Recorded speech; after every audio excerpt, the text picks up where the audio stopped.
ಶ್ರೀ ಗಣಪತಿ ಶಾರದಾ ಗುರುಭ್ಯೋ ನಮಃ.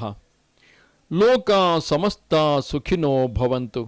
ಶ್ರೋತೃಗಳಿಗೆ ಸ್ವಾಮಿ ದಯಾನಂದ ಸರಸ್ವತಿ ಇವರು ರಚಿಸಿರುವ ವೇದ ಭಾಷ್ಯಗಳ ಕನ್ನಡ ಭಾಷಾಂತರವನ್ನು ಆಧರಿಸಿ ಯಜುರ್ವೇದ ಮಂತ್ರಗಳ ಪರಿಚಯವನ್ನು ಮಾಡಿಕೊಳ್ಳುವ ಈ ನಮ್ಮ ಕಿರು ಪ್ರಯತ್ನಕ್ಕೆ ತಮಗೆ ಆದರದ ಸ್ವಾಗತ. ನಾವೀಗ 3ನೇ ಅಧ್ಯಾಯದ 42ನೆಯ ಮಂತ್ರವನ್ನು ಗಮನಿಸೋಣ. ಯೇಷಾಂ ಎಂಬ ಈ ಮಂತ್ರದ ಋಷಿ ಶಂಯು, ವಾಸ್ತುಪತಿ ಅಗ್ನಿದೇವತೆ, ಅನುಷ್ಠುಪ್ ಛಂದಸ್ಸು, ಗಾಂಧಾರ ಸ್ವರ ಮತ್ತೆ ಆ ಗ್ರಹಾಶ್ರಮಿಗಳು ಹೇಗಿರುತ್ತಾರೆ ಎಂಬುದನ್ನು ಈ ಮುಂದಿನ ಮಂತ್ರವು ತಿಳಿಸುತ್ತದೆ.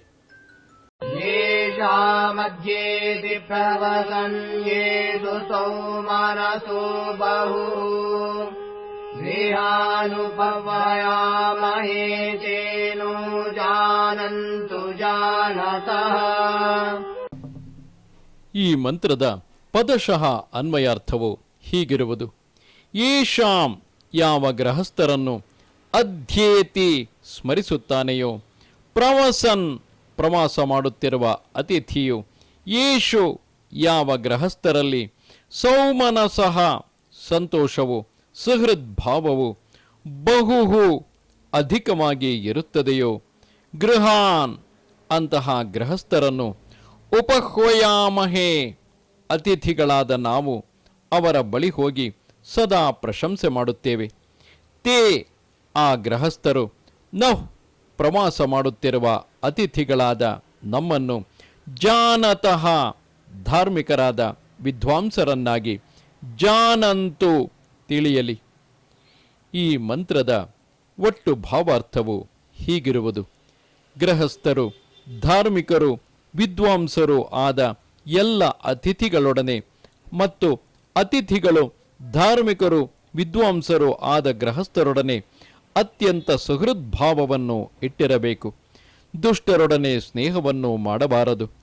ಧಾರ್ಮಿಕರಾದ ವಿದ್ವಾಂಸರ ಸಂಘದಲ್ಲಿದ್ದು ಪರಸ್ಪರ ಸಲ್ಲಾಪವನ್ನು ಮಾಡಿ ವಿದ್ಯೆಯ ಉನ್ನತಿಯನ್ನು ಸಾಧಿಸಬೇಕು. ಗೃಹಸ್ಥರು ಪರೋಪಕಾರಿಗಳು ವಿದ್ವಾಂಸರು ಆದ ಅತಿಥಿಗಳನ್ನೇ ಸೇವಿಸಬೇಕು. ಇತರ ದುಷ್ಟರನ್ನು ಸೇವಿಸಬಾರದು. ಈ ಹಿಂದೆಯೇ ಹೇಳಿದಂತೆ ಗೃಹಸ್ಥರು ವಿಶೇಷವಾಗಿ ಸಮಾಜಕ್ಕೆ ಪೋಷಕರಾಗಿರುತ್ತಾರೆ. ಗೃಹಸ್ಥರು ಮಾತ್ರವೇ ಅವರ ಉದರಂಬರಣಕ್ಕಾಗಿ, ಅವರ ಜೀವನಾಧಾರಕ್ಕಾಗಿ ಯಾವುದಾದರೊಂದು ಉದ್ಯೋಗವನ್ನು ಅವಲಂಬಿಸಿರುತ್ತಾರೆ. ಆ ಉದ್ಯಮವಾಗಲಿ ಉದ್ಯೋಗವಾಗಲಿ ಅದರಿಂದ ಅವರಿಗೆ ಸಾಕಷ್ಟು ಹಣದ ಗಳಿಕೆಯಾಗುವುದರಿಂದ ಅದನ್ನು ಬಳಸಿಕೊಂಡು ವಿದ್ವಾಂಸರನ್ನು, ಯೋಗ್ಯ ವ್ಯಕ್ತಿಗಳನ್ನು ಸಮಾಜದಲ್ಲಿ ಪೋಷಿಸುವುದು ಗೃಹಸ್ಥನಾದವನ ಕರ್ತವ್ಯವಾಗಿರುತ್ತದೆ. ಆತನು ಅತಿಥಿ ಸತ್ಕಾರದ ಮೂಲಕ ಈ ಕಾರ್ಯವನ್ನು ಮಾಡಬೇಕು. ತನ್ಮೂಲಕ ಸಮಾಜದ ಪೋಷಣೆಯಾಗಬೇಕು. ನಮಸ್ತೆ ಶಾರದೆ ದೇವಿ ಕಾಶ್ಮೀರ ಪುರವಾಸಿನಿ ತ್ವಾಮಹಂ ಪ್ರಾರ್ಥಯೇ ನಿತ್ಯಂ ವಿದ್ಯಾದಾನಂಚ ದೇಹಿಮೆ. ನಮಸ್ಕಾರ.